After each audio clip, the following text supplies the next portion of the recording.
Hey y'all, welcome back to the channel. My name is Sean. This is UCM Pigs Motovlogs, and that's what we're doing today. Yep, the old wing's healing up. I freaked out a little bit last week. I'm freaking out, man. You are freaking out, man. A little bit of a freak out. And ended up not being as bad as it was, so I'm thankful for that. Check out these leaves, y'all. You know, one thing about living here in southeastern Virginia, we're a little later than everybody. A couple weeks ago I tried to catch the foliage and it wasn't there, and it seems like right now we're at our peak and we're getting ready to roll into December, which is kind of cool. I'll take it because we can ride most of the year, still get a good season's change. But that's your weather forecast again, motovlog weather forecast. Gotta have it, it's a must.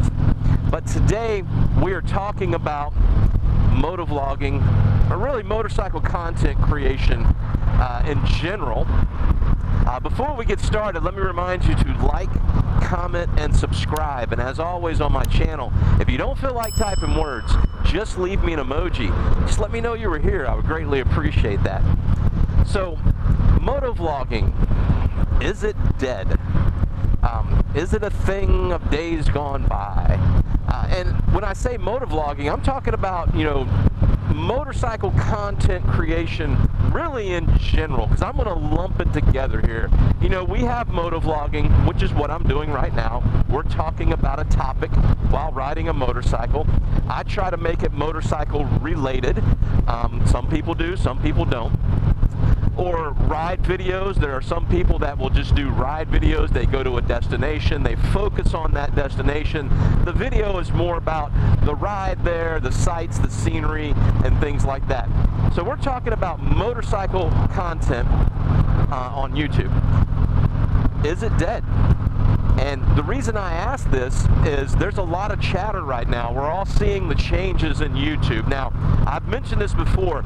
I do not get wrapped up in this whole algorithm thing. I do not get wrapped up in the TubeBuddy. I do not get wrapped up in the subscriber counts, the number of views, all that stuff. I do this for one reason, and it's an easy reason. I enjoy doing it. But I don't get wrapped up in it, but we can see that there are some changes being made and being made via YouTube, where it looks like they're pushing people towards more like shorts and things like that, which is kind of cool. But also the other thing I'm seeing, and it's not just because it's the time of year, because we do typically see this time of year. You see a lot more things like live streams, these podcast type things on YouTube. Oh! Hey! Oh, ladies and gentlemen, it's our good friend George Costanza. Oh, what a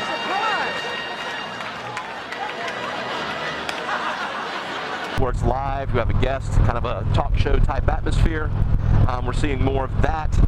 We're seeing more like product reviews, talking head type things, because, you know, here in North America, a lot of people are rolling into their winter season and they don't have a lot of time to ride. The weather doesn't allow them to, so they're wanting to create content in other means and keep it motorcycle related, which is great. But I started noticing this even before the winter months. I started seeing a lot of this summer, a lot of new people popping up, and honestly, they're popping up and they're solely a live stream platform. That's what they focus on. They do live stream type content, which is great. Not really for me. We'll talk about that in a minute. But you're seeing more and more of this, so that kind of got me thinking, is this, you know, motovlogging ride video thing a thing of the past?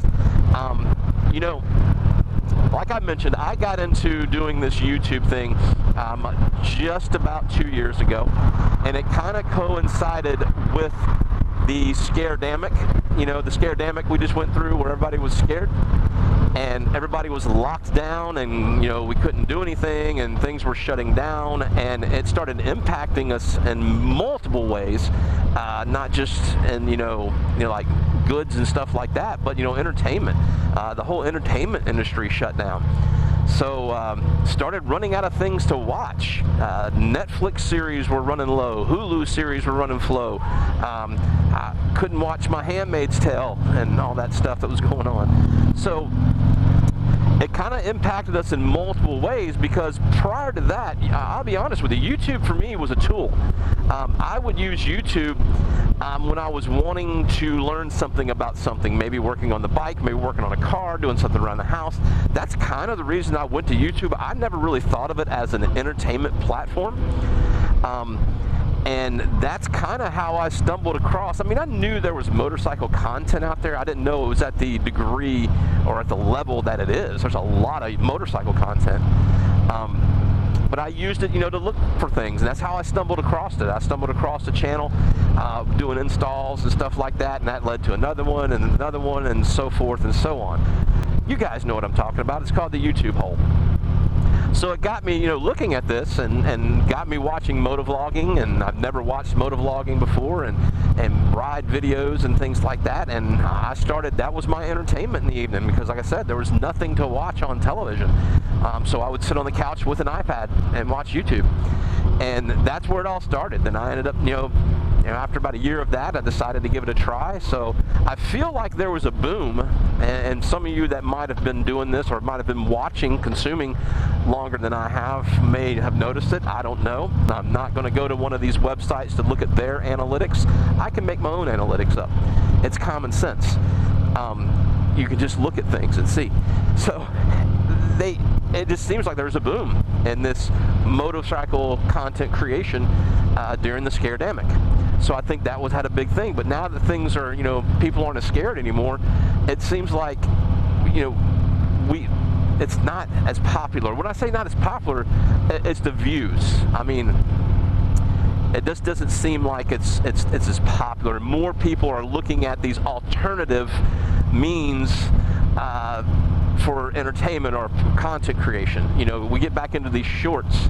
I'm a fan of shorts. I actually spend a lot of time watching YouTube shorts and Instagram reels and things like that. I actually really enjoy it, because if I have 5 minutes to be entertained, that's someplace I can go and watch 5 minutes of mindless entertainment, whether it's motorcycle related or not.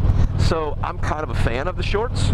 I'm probably going to start dabbling in shorts a little bit more, and reels and things like that. I already kind of play around with reels on Instagram, but I think I might be doing more of that. I'm not going to stop this, so I'm in for the long haul. We'll see. But that's kind of my thought on this. Now, going back to these live streams, before I wrap this whole video up, I mentioned, I don't get it. Now, I have participated in live streams. What I mean by participated, I've been part of the side chat. I used to do it again during the Scaredemic, when I was able to lay on the couch and do nothing for an hour, 2, 3, because some of these streams, they get a little out of control. 4 or 5 hour live streams. But and I would sit and watch them and participate, in the side chat. I attempted a stream myself, a couple other content creators, Mr. McStash, Bolt Bucket, and Truckin' Biker. We attempted it. Not a fan, and here's why. And it's the same reason I'm not a fan of premieres. I've done a couple premieres as well. Things sometimes, it gets my, I can't stay focused on things, I guess is what I'm trying to say. You guys all know what it is. So when I'm watching your video, and let's say it's a premiere, I want to give your video 100% of my attention. I want to watch the video. I want to not only listen to your content, especially if you're a motovlogger, I want to see the surroundings. I want to enjoy the ride. That's why I watch motorcycle content, because I like motorcycles. You could be talking about your colonoscopy, but I want to look at the rides. I want to see where you're at, because you're going to talk about it. You're going to pan your camera around, so I want to give it 100% of my attention. It's hard for me to bring up a chat dialogue and carry on a conversation. It's kind of like talking during a movie. I think it's kind of rude. I just don't like it. So that's I kind of got away from live streams talking about premiere, but again, they're two in the same. I want to give you 100% of my attention. Same with the live stream. It's hard for me to focus, listen to what's going on the live stream, watch the chat.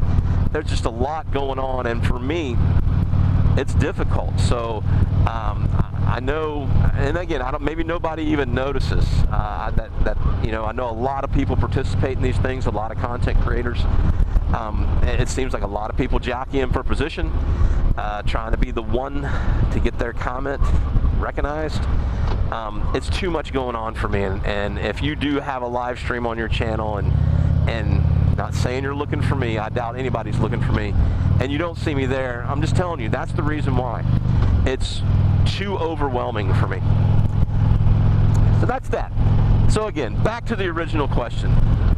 Is our craft dead? I don't know.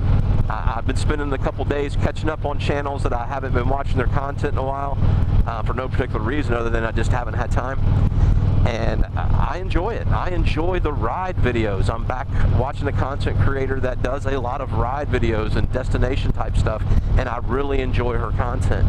So it gives me something to do over the winter, you know, when I'm looking for something to do. So me personally, I hope it doesn't die. I really enjoy it.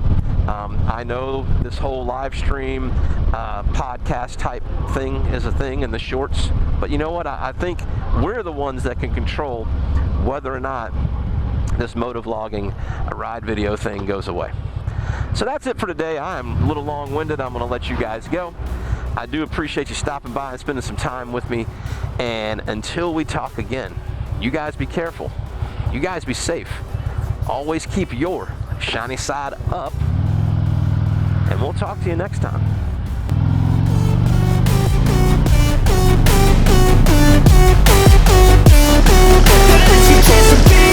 They don't wanna see me make it, they don't wanna see me care. Anytime I make some progress, I can see that they compare. I think everyone's against me, maybe something in the air. Am I paranoid? I swear a void is forming and they're scared. I walk a straight path, not many can say that. I like to